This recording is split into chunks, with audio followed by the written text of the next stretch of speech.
Abra na carta que escreveu o apóstolo Paulo aos Romanos, capítulo 12, versículo 9. Hoje eu vou falar sobre a quarta maneira de receber a presença de Deus, através da comunhão dos irmãos. Cadê os irmãos? Tem que ter comunhão uns com os outros, tá? Tem que ter comunhão. Muito importante ter comunhão. Nós vamos aprender sobre isso.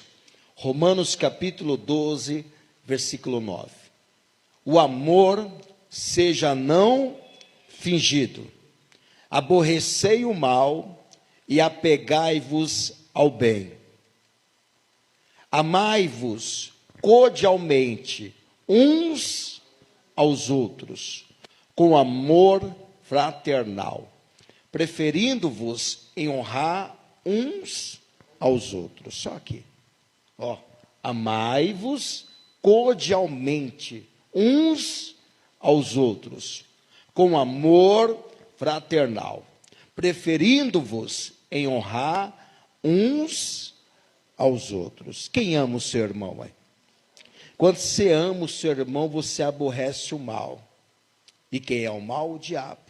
E na comunhão dos irmãos, no amor dos irmãos uns com os outros, a bênção de Deus desce, a união, a presença de Deus. Nós vamos aprender isso, como que é tão importante amar uns aos outros. Você ama o seu irmão? Você já deu a paz do Senhor para o seu irmão hoje? Você sabe o nome dele? Você sabe o nome dela? Tem que saber o nome dos irmãos, porque senão vai ficar muito tempo na igreja e não sabe nem o nome do irmão que se assenta do seu lado. Isso porque está há muito tempo na igreja. Tem que amar o seu irmão, conviver com ele. Amém? Então, se você ama o seu irmão, você tem comunhão com ele, você vai ler comigo esse versículo 2, vai repetir bem alto e bem forte. Vamos lá. Amai-vos. Mais alto. Amai-vos cordialmente uns aos outros, com amor fraternal, preferindo-vos em honrar uns aos outros. Amai-vos cordialmente uns aos outros, com amor fraternal. Quem crê nessa palavra?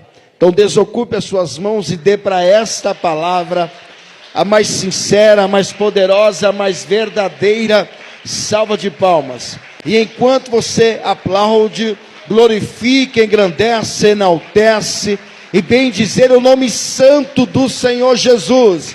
Diga isso para ele: eu amo, eu tenho comunhão com o meu irmão, com a minha irmã. Diga isso para o Senhor. Senhor, meu Deus e meu Pai, a sua igreja te glorifica, a sua igreja te aplaude. Venha com seu Espírito Santo nesta manhã e tome a boca do mensageiro, tome os lábios do pregador e envie, Senhor, a sua palavra com poder e autoridade, com poder e revelação. E que a sua palavra vá e percorra toda a terra e produza o resultado para o qual está sendo mandada. Em nome de Jesus, amém e graças a Deus. Podeis assentá-los. Tem que amar. Jesus amou a todos, sem qualquer diferença, sem qualquer acepção. E ele provou isso, se entregando na cruz. E disse ele que nós temos que ser este exemplo, o exemplo do amor de Jesus. A palavra aqui, cordialmente, que está no versículo 10, na parte A do versículo, ela tem por origem a etimologia da palavra no latim, que quer dizer cordialis, significa do coração, amar do coração. Utilizado para expressar gentileza. Ao encerrar cartas, geralmente, as pessoas encerram cartas colocando cordialmente. Cartas, e-mails, mensagens, antes da assinatura do autor. Isso é um respeito, um amor que a pessoa tem para com a outra.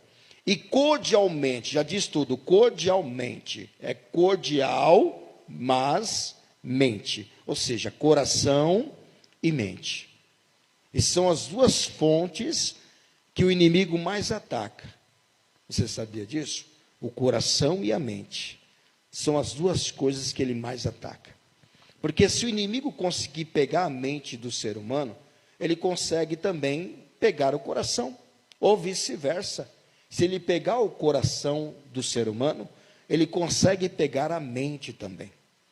E é por isso que ele trabalha incansavelmente para tentar pegar o coração da pessoa e a mente.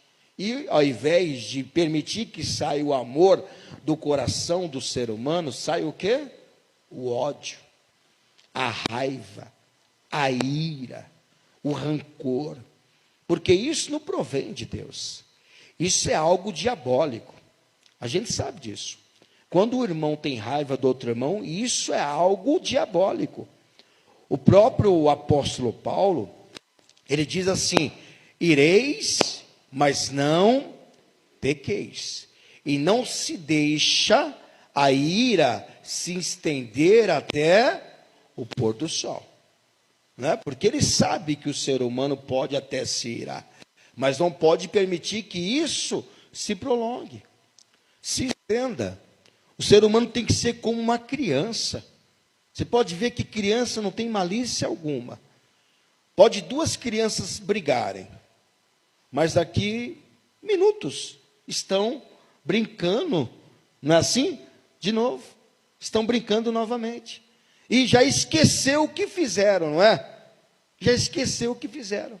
A briga, a discórdia por causa do carrinho, por causa da boneca, por causa da bola, ou por causa de um doce. Já passou. Agora o ser humano não. O ser humano estende a sair e muitas vezes tem pessoa que já passou um bom tempo e continua assim, não já? Tem pessoa que não consegue amar.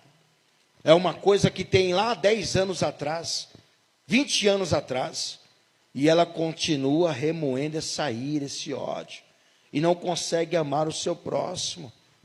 Eu estou dizendo só próximo família, estou dizendo conhecido, desconhecido também. Isso o próprio Jesus disse que não é só amar o que eu conheço, ou amar só quem me ama. Eu tenho que amar até aqueles que me aborrecem, ou os meus inimigos, como assim dizem, né? Amar até os vossos inimigos. Então a palavra cordialmente, como diz o apóstolo Paulo, amai-vos cordialmente, uns aos outros, é uma palavra muito forte, que é amar do coração e da mente da pessoa, porque do coração devem sair sentimentos bons, verdadeiros, generosidade, amável.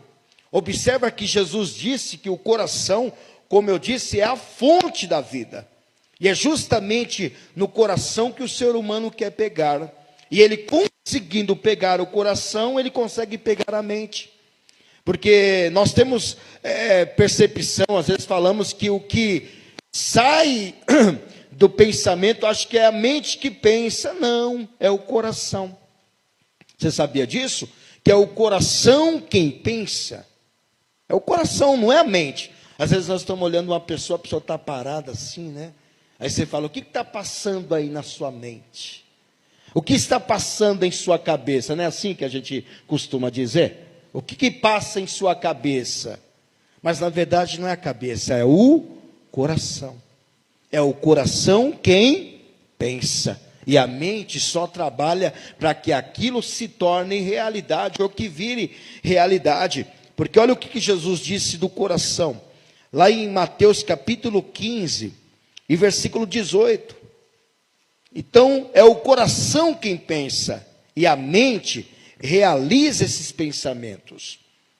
Capítulo 15 do Evangelho de Mateus, versículo 18. Coloca aí, Silas. Mas o que sai da boca procede de onde? Então quer dizer que tudo que saiu da boca da pessoa veio do coração. Tudo, seja bom, seja ruim. E isso contamina o homem. Verso 19. Porque do coração procedem os maus pensamentos. E quais são eles? Mortes, adultérios, prostituição, furtos, falsos testemunhos que acaba destruindo o seu irmão, né? E blasfêmias. Você está vendo que tudo isso procede do coração. Então é o coração quem pensa e a mente maquina e faz executar isso. É por isso que o diabo trabalha incansavelmente para pegar o coração do ser humano, e com isso ele consegue pegar a mente dele. Pegando o coração, ele pega a mente. Não é à toa que lá em Atos, não precisa abrir não, capítulo 5, vai dizer acerca de Ananias. Que Ananias, pensou, não, peraí, eu vendi a minha propriedade, mas eu não vou colocar tudo isso no altar. Ele pensou, mas o coração já estava maquinando isso. Já estava pensando o coração, né? E aí ele colocou em prática a ação. O coração pensou, né, elaborou um plano e a mente o executou. Então Ananias, não vou dar tudo isso para a obra de Deus, não. Eu vou reter parte do preço. E foi justamente isso. Quando ele chega diante de Pedro na igreja, Pedro olha para ele e diz o quê? Porque deixou Satanás encher o teu coração. Por que Pedro não disse encher tua mente? Por que não deixou Satanás encher tua mente? Porque ele sabe que aquilo que Ananias pensou veio do coração. E quando ele executou, foi a mente que fez. Por isso que deixa bem claro que é o coração quem pensa e a mente que executa. Então, você tem que guardar o seu coração. Em Provérbios capítulo 4, versículo 23.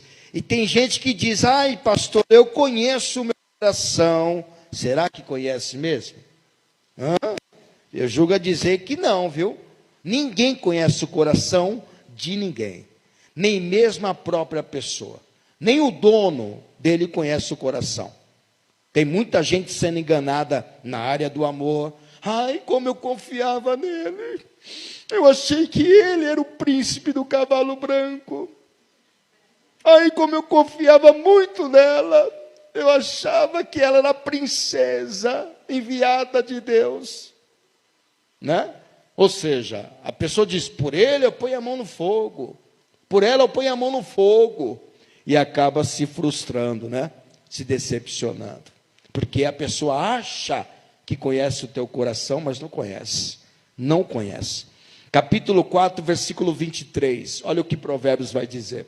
Sobre tudo o que se deve guardar. Guarda o teu coração.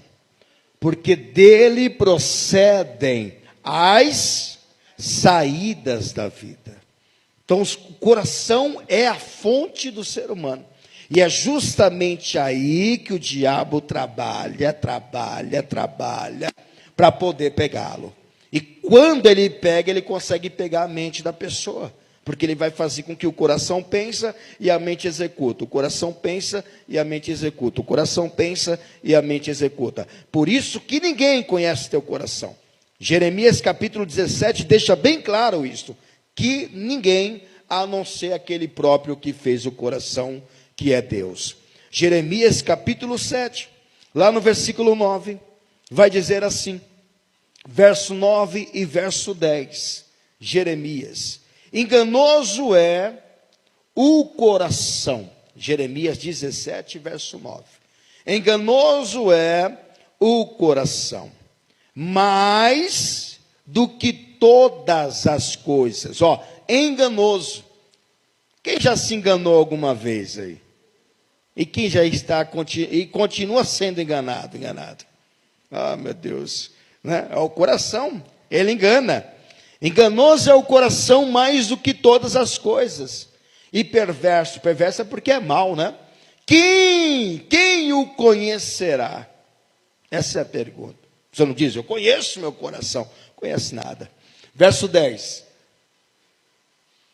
Ele vai dizer assim, eu, o Senhor, esquadrinho, examino o coração. Porque o coração tem que esquadrinhar, não no sentido físico aqui, onde o médico consegue ver uma veia entupida. Não, esquadrinhar aqui para ver o pensamento do coração. Olha lá, esquadrinho o coração, e eu provo os... Está vendo que o coração é quem pensa? E isso para dar a cada um segundo os seus caminhos e segundo o fruto das suas ações. Só uma pessoa conhece o coração, quem é? Deus, só Ele. Mas ninguém, nem o próprio dono conhece, só quem o criou. Porque quem criou sabe como é que criou aquele coração, sabe como é que ele executa, sabe o que ele pensa. Sabe ou não sabe? Sabe. Para você ter uma ideia, Jesus olhava para as pessoas nem diziam, e ele já sabia o que a pessoa ia falar. E se ele vai falar, não é que a pessoa está pensando, vinha do coração, porque o próprio Jesus disse que a boca fala do que o coração está cheio. E sem ao menos a pessoa falar, Jesus já dizia o que ele iria dizer, ou o que a pessoa iria falar. O próprio salmista Davi falou sobre isso. Salmo 139, ele falou que sem sequer haja palavra, Deus já sabe o que ele vai falar, né? Isso é bíblico. Deus é o único que conhece o coração do ser humano. Salmo 139, versículo 4. Olha o que ele vai dizer: sem que haja uma palavra na minha língua, sem que haja. Eis que o Senhor tudo conhece. Então, sem que eu fale, Deus já sabe o que eu vou falar, porque Ele conhece o meu coração, e o que eu falo vem de onde? Do coração. Então, o que a pessoa fala vem do coração. Se a pessoa só fala de ódio, é porque o coração só tem ódio. Se a pessoa fala de amor, é porque o coração só tem amor. Se a pessoa fala só de Deus, é porque o coração está cheio de Deus. Agora, é aquilo que a pessoa fala, é que o coração está cheio. Hoje em dia, muitas pessoas usam palavras, né, a boca para falar de política, para falar de futebol, enfim. A pessoa só tem aquilo no coração. Ela não fala de outra coisa a não ser daquilo. Ou é política ou é futebol, né? Agora, quem fala de Deus, fala de uma boa coisa. Fala ou não fala? O meu coração só fala de Deus, e o seu coração? Meu coração só pensa em Deus, e o seu coração? Então, estamos pensando muito bem. Pensar em Deus e falar de Deus é a melhor coisa do mundo. É ou não é, gente? Não tem algo melhor do que falar de Deus e ter a presença de Deus. É por isso que você deve ter amor no seu coração, para que possa amar o seu irmão. Porque se não tem amor, não consegue amá-lo. E é por isso que Paulo disse: amai-vos cordialmente uns aos outros. Esse coração tem que ter amor, tem que ter comunhão com os irmãos. Tem pessoa que não consegue se relacionar com ninguém, não consegue amar ninguém. Falta esse amor dentro desse coração. E esse amor cordialmente, ele é puro de coração e de mente. Paulo, além de Paulo, Pedro também falou sobre esse amor cordial, né? Está lá em 1 Pedro capítulo 4, versículo 8. Eu vou colocar em duas traduções. A primeira depois muda para NVI, para você ver o que Pedro fala sobre este amor de irmãos, né? Capítulo 4, versículo 8, primeira carta de Pedro. Ele diz assim: mas sobretudo, tende ardente caridade uns para com os outros. Caridade e amor, tá? Porque a caridade, o amor, cobrirá a multidão de pecados. Agora na NVI, mais fácil para você entender. O mesmo texto NVI. Sobretudo, ame-se como? Sinceramente. Uns aos outros. Porque o amor perdoa muitíssimos pecados. Então quer dizer que o amor me faz eu perdoar o meu irmão. Me faz eu perdoar a minha irmã. Então quando eu tenho esse amor, eu não fico remoendo o pecado do irmão, o pecado da irmã, aquilo que a pessoa fez comigo, ou que ela aprontou. Não, eu tenho que ser igual criança. Eu briguei, mas já estou junto de novo. Já estamos juntos e misturados, igual o pão amanteigado. É igual um casal que briga, mas está lá junto de novo, deitados. É ou não é? Brigaram, discutiram, mas está lá junto de novo. Ou seja, já passou aquela ira, aquele furor, né? Tem que ser assim para com nossos irmãos também. Então esse amor tem que ser sincero, puro. Por isso que Paulo diz, o amor não pode ser fingido. Não posso fingir que eu amo, eu tenho que amar verdadeiramente. Também em Pedro capítulo 1, versículo 22. Pode deixar NVI mesmo, tá? Não muda não. 1 Pedro, capítulo 1, versículo 22. Vou ler em duas traduções. Essa RC e essa NVI que está aqui. Purificando a vossa alma na obediência à verdade, caridade, amor fraternal, não fingida, amai-vos ardentemente uns aos outros com o coração puro. Por isso que isso é caridade, é amor, ou seja, cordialmente. Pedro capítulo 1, versículo 22. Não é Pedro 4 não. Não está indo? Ó, capítulo 1 Pedro, capítulo 1, versículo 22. Então vou ler aqui, ó. Purificando a vossa alma na obediência à verdade, para a caridade fraternal, não fingida. Está lá. Agora que vocês purificaram as suas vidas pela obediência à verdade, visando ao amor fraternal. É esse amor que Paulo está dizendo. Vou te explicar o que é isso.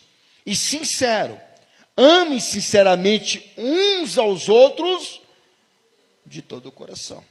Porque se eu amar apenas de palavras e não amar do coração, vai ser uma coisa alheia. Eu falo que eu amo, mas daqui a pouco eu estou odiando o meu irmão. Agora, quando eu amo do meu coração, realmente aqui, ó, quer dizer a alma da pessoa, eu não vou o trair. Eu não vou dizer palavras contrárias, não vou amaldiçoá-lo, não vou falar mal, não vou fazer nada que seja contrário ao meu irmão, porque eu estou amando ele do meu coração. Se eu amar só de palavras, o diabo pode pegar meu coração e mudar tudo isso, né? Tem muita gente que fala uma coisa, mas na verdade, na prática, é outra. Faz alguma coisa, fala alguma coisa, mas não faz o que falam, né? Então a pessoa tem que ter ciência disso. Paulo sempre ele classificou que não seria um amor qualquer, seria um amor cordialmente, ou seja, amor de mente e amor de coração. As duas coisas têm que estar ligadas. A alma, que é o coração, que seria a alma, e a mente da pessoa. Ela tem que estar amando assim. Então, isto é um amor cordialmente. E quando Paulo diz, amai-vos cordialmente, com amor fraterno. Ó, eu tenho que amar com o coração e com a minha mente. E o que é amor fraterno? É relacionado a irmão. Não é um amor de casal.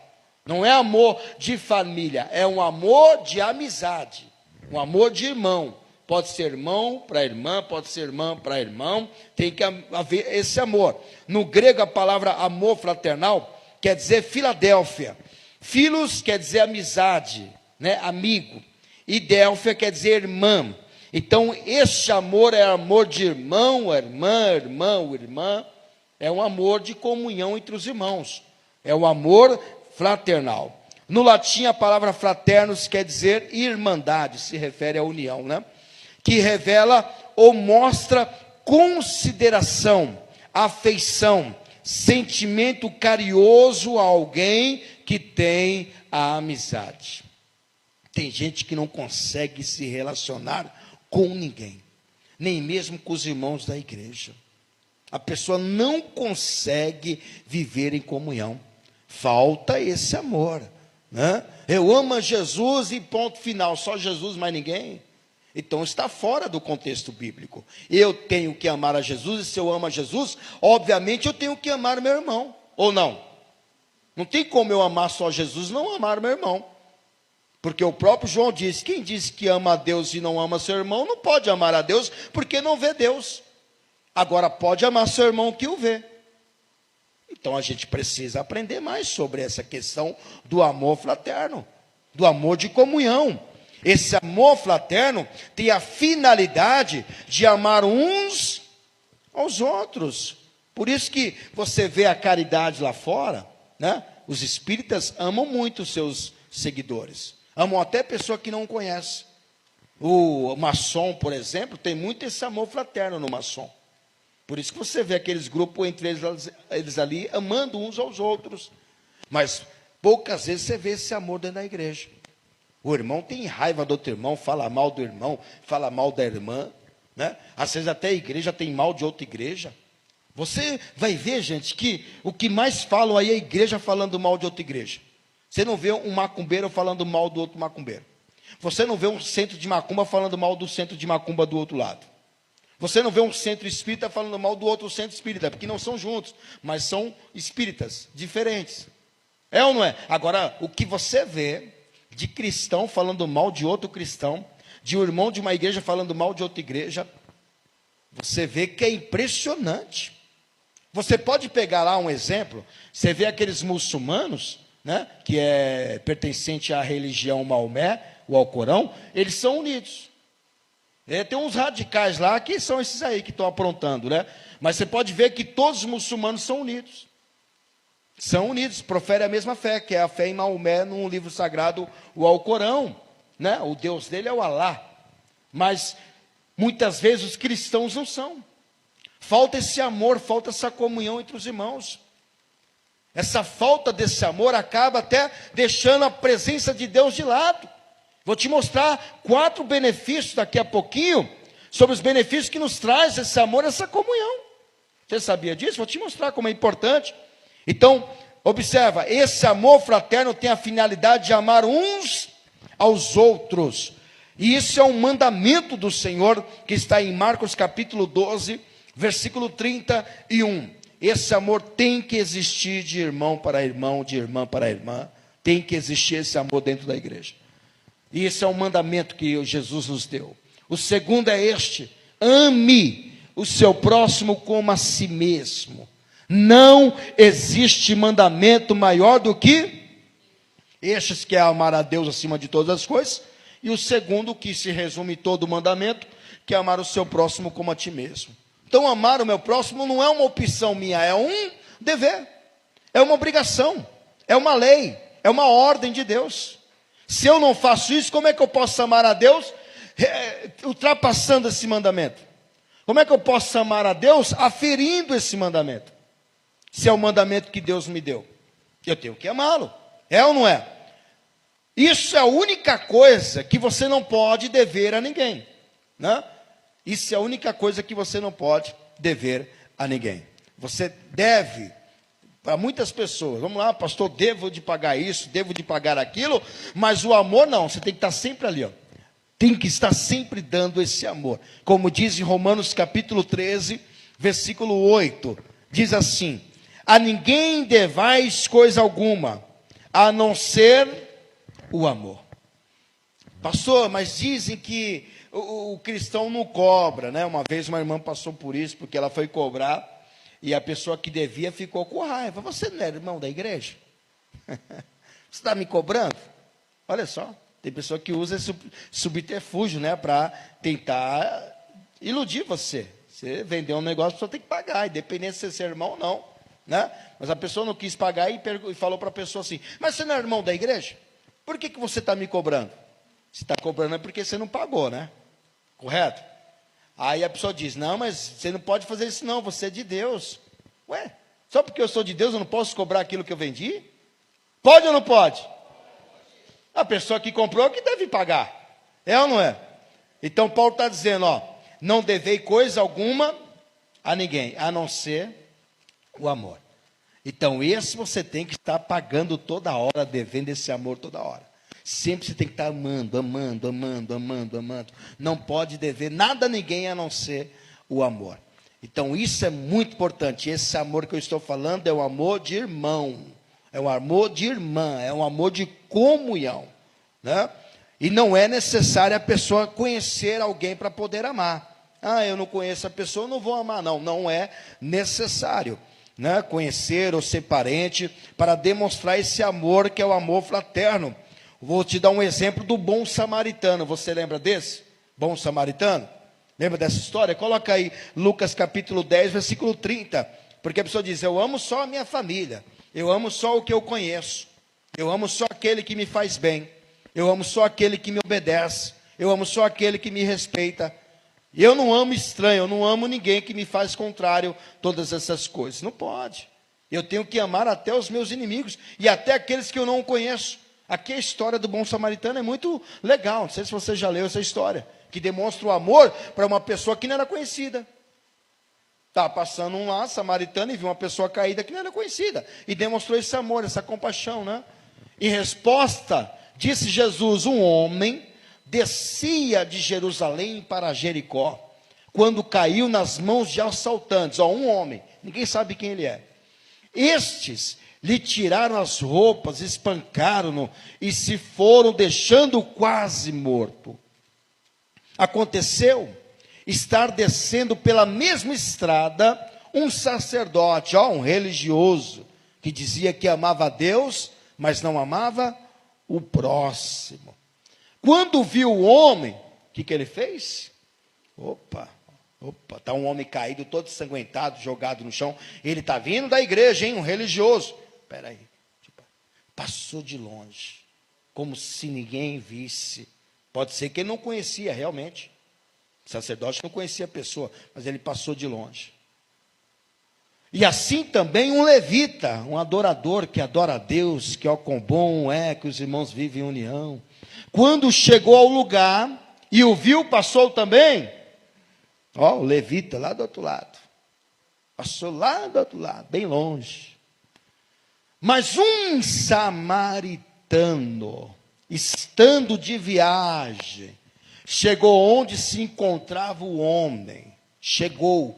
Você vê a diferença? Uns estavam o quê? Passando de longe.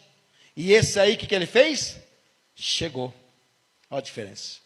Um passava de longe, e olha que esse aqui não é religioso, viu? Não é levita, não é sacerdote, é apenas um homem comum, mas que demonstrou que tinha amor de Deus. Olha lá. Passou o samaritano, estando de viagem, cansado, bem cansado. Chegou onde encontrava o homem, e quando viu, teve piedade dele, teve amor. E aproximou-se e enfaixou-lhe as feridas, derramando nelas vinho e óleo. Depois, colocou-o sobre o seu próprio animal, levou-o para uma hospedaria e cuidou dele. No dia seguinte, deu 2 denários, deu dinheiro para cuidar dele. Deu 2 denários ao hospedeiro e disse-lhe: cuide dele. Quando voltar, lhe pagarei todas as despesas que você tiver. Quem faria isso? Para um estranho que cuidou das feridas, levou para uma hospedaria, como se fosse um hotel, que pudesse cuidá-lo, pagou ali para aquele homem ficar ali na hospedaria, porque não era de graça, e disse: caso ele gastar mais do que o necessário, eu voltarei e pagarei o seu gasto. Quem faria isso para um estranho? Para a sua família você pode até pensar: eu faria. É ou não é? Mas para quem eu não conheço, não faria. Jesus vai falar. Verso 36. Qual destes 3 você acha que foi o próximo do homem que caiu nas mãos dos assaltantes? Qual desse que foi o mais próximo? Porque amar o meu próximo como a ti mesmo. Amar o meu próximo. Qual desse foi mais próximo do homem? O sacerdote? O levita? Ou o samaritano? Verso 37. Aquele que teve misericórdia dele, respondeu o perito na lei. Jesus lhe disse: vá e faça o mesmo. Respondeu o perito, o que conservava a lei, conhecia a lei, não fez, mas respondeu aquele que não o conhecia. Você está vendo? O que conhecia a lei não fez, conhecendo que era a lei de Deus não fez, mas aquele que não tinha nada a ver fez. Você está vendo? Ou seja, aí demonstrou verdadeiro amor para com o teu próximo. Por isso que diz: amai uns. E quando você ama o teu próximo como a ti mesmo, isso prova que você é verdadeiramente um discípulo de Jesus. Sabe como seremos notados como discípulos de Jesus? Quando amarmos uns aos outros. João capítulo 13, versículo 34 e o versículo 35. Nós, como servos de Deus, precisamos demonstrar esse amor que Jesus nos ensinou. um novo mandamento lhes dou: ame-se uns aos outros, como eu vos amei. Vocês devem amar-se uns aos outros. Com isto, todos saberão que vocês são meus, se vocês se amarem uns aos outros. Quer ser discípulo de Jesus? Quem quer ser discípulo de Jesus? Tem que amar. Não tem como ser discípulo sem o amor. Não tem como. Tem que amar. E é tão importante, tão gostoso amar, que quando você ama o irmão ou uma irmã, você tem comunhão com ele, é ou não é? Se você ama o seu irmão, porque você tem comunhão com ele. Se você ama a sua irmã, porque você tem comunhão com ela. E o Salmo já diz tudo, Salmo 133, versículo 1, ó quão bom e quão suave é, completa aí o versículo, ó quão bom e quão suave é, que os irmãos vivem em união. União quer dizer partilhar da mesma coisa com a outra pessoa. Paz, união, isso quer dizer comunhão. A palavra no grego quer dizer koinoia, ou koinonia, né? Socializar, comunhão é socializar, é viver em sociedade. Tem gente que não consegue viver em sociedade. Tem pessoa que não consegue ter ali comunhão com o próximo, ela não consegue viver em conjunto, não consegue viver com os demais. Porque se ela viver em demais, ela arruma briga, caça problema, é ódio, rancor. Ela tem que começar a aprender essa comunhão, a amar e viver em comunhão com o seu próximo. E eu vou te falar por que é tão importante viver em comunhão e que a pessoa tem que fazer isso. A comunhão com o seu irmão nos traz 4 benefícios. 4 benefícios essa comunhão nos traz. A comunhão de eu estar com meu irmão me traz 4 benefícios. O primeiro benefício que essa comunhão me traz é a presença de Jesus. Quem quer a presença de Jesus? Então tem que ter comunhão. Ah, pastor, não gosta daquela pessoa, não gosta daquela irmã. Então Jesus não está com você, meu irmão. Me desculpe, mas você precisa estar em comunhão. Senão não tem a presença de Jesus. Então, primeiro, a presença de Jesus através da comunhão. Está aqui, ó. Primeiro benefício que a comunhão nos traz. Presença de Jesus. Mateus capítulo 18 e o versículo 20, ó. Jesus no meio do povo, o povo tudo unido, ó. Tudo no mesmo lugar.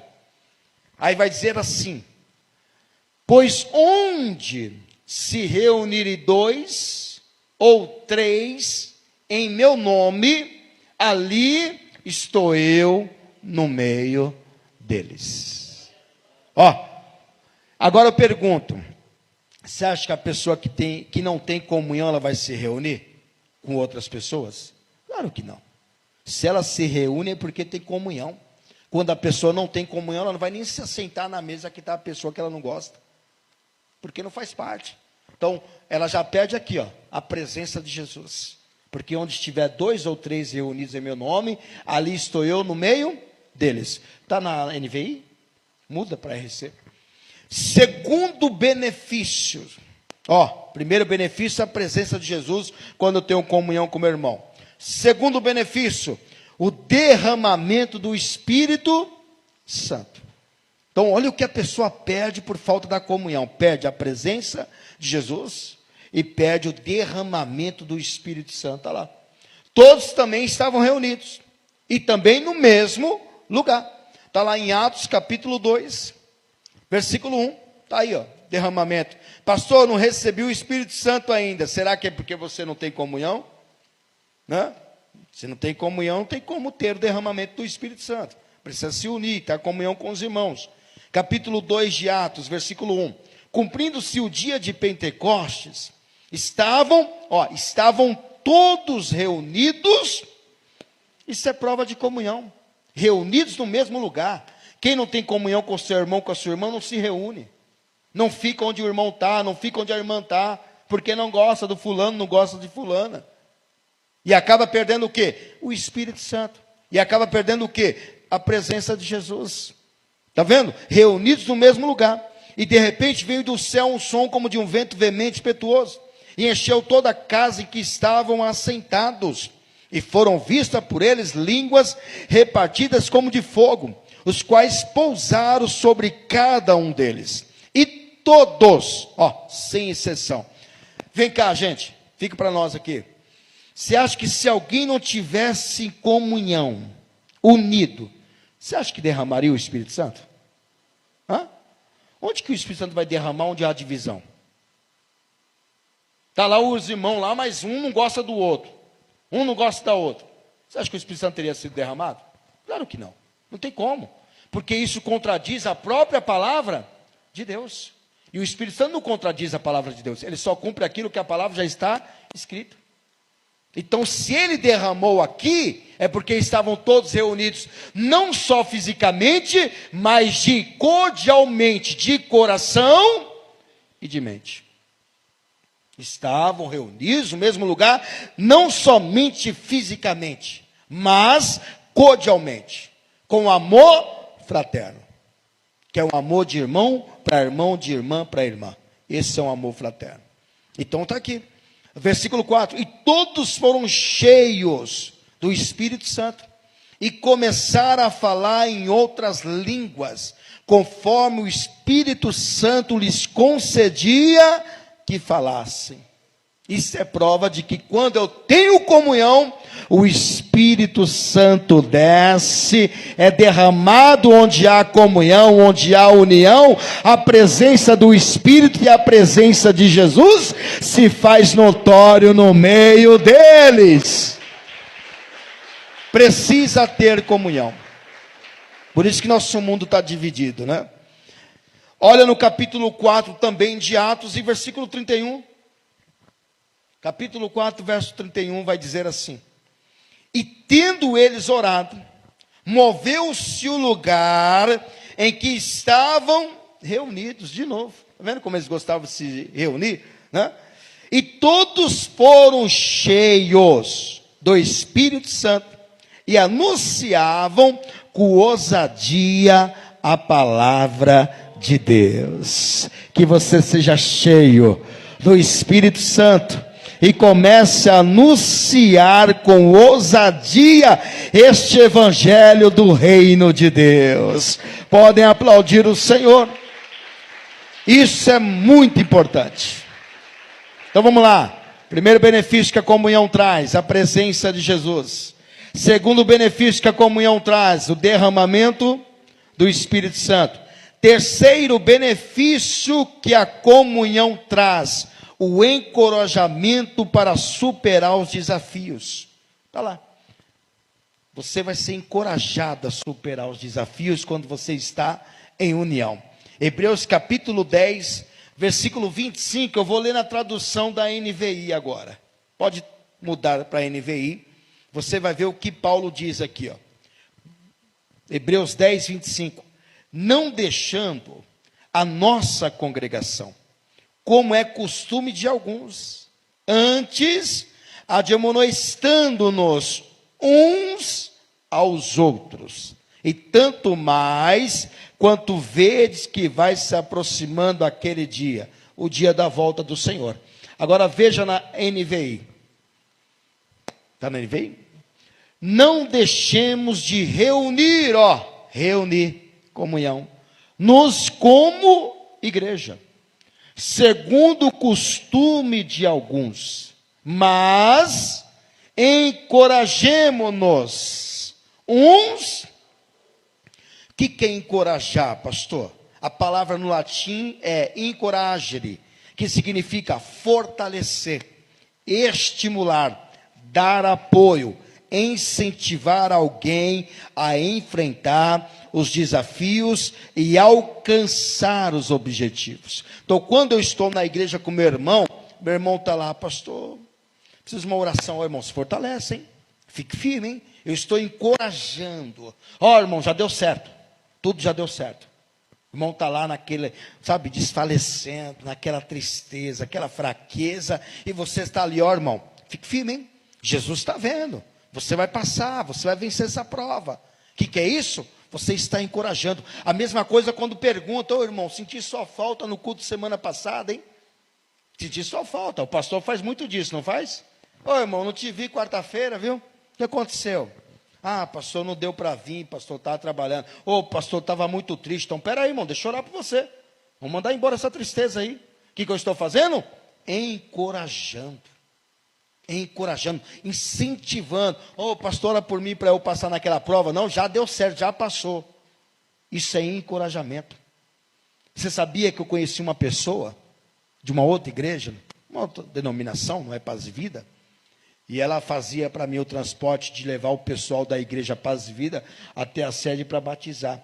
E ela era uma irmã da igreja, mas ela estava muito para baixo, o filho também era baterista, estava muito para baixo. Bem desanimados, né?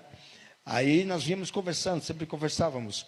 E aí eu falei sobre isso, que eu ligo, mando mensagem, pergunto por que a pessoa não veio, por que ela faltou, senti sua falta, não te vi no culto.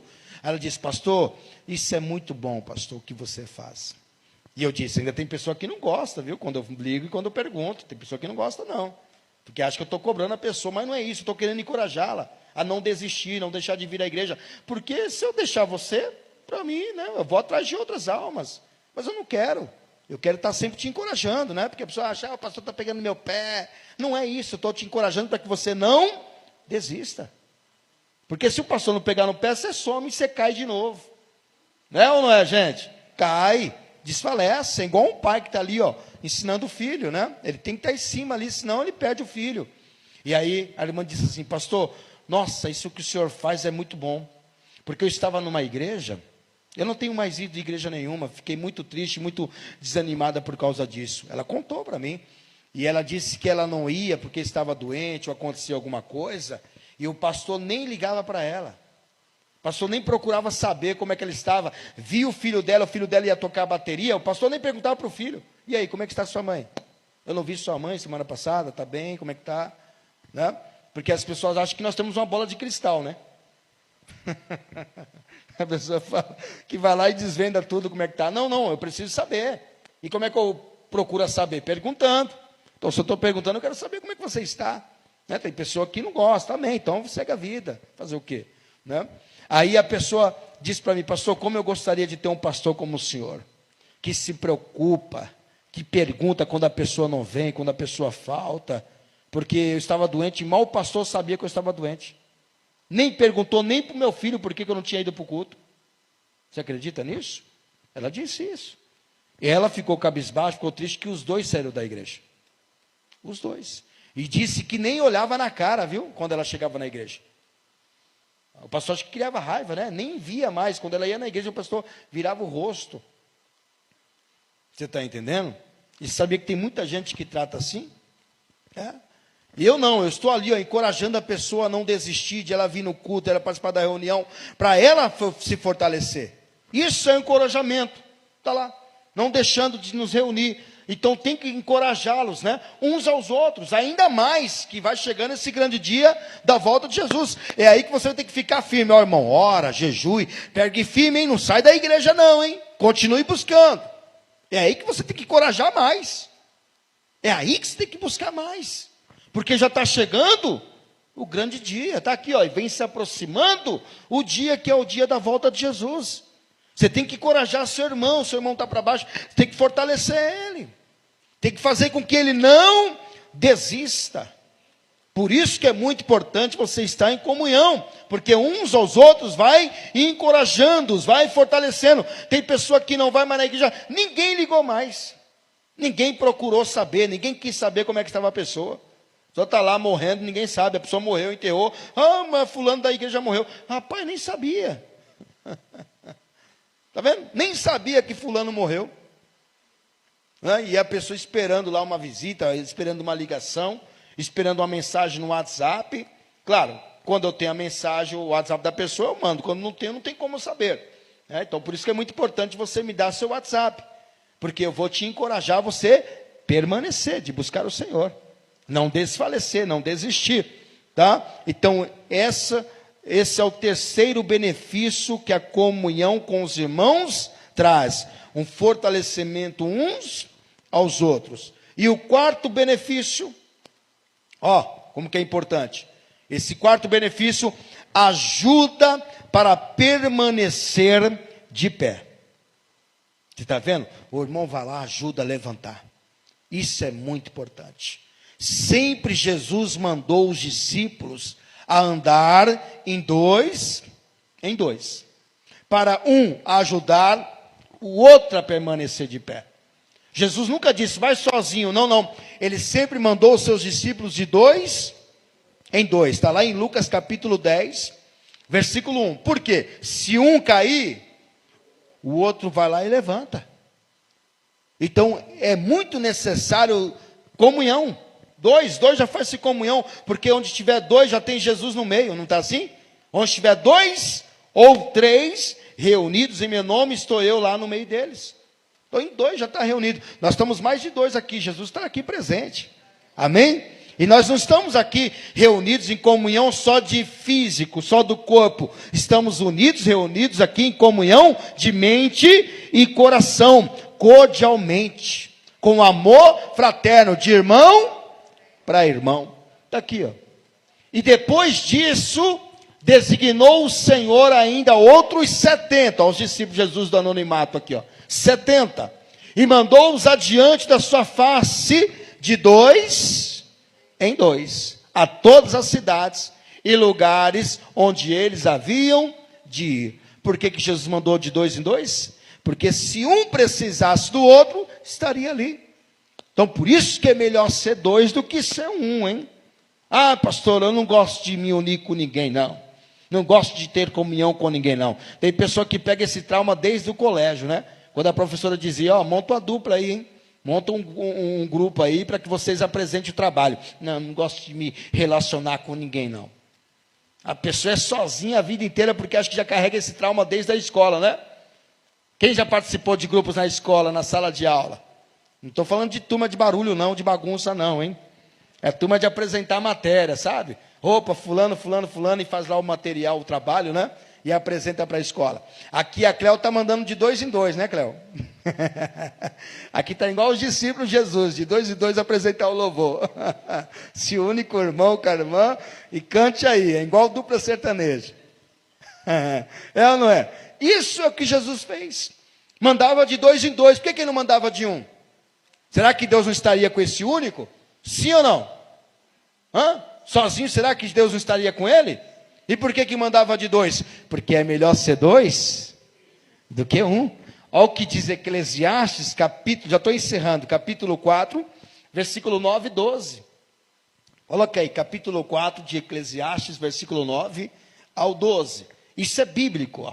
Melhor é serem 2 do que 1.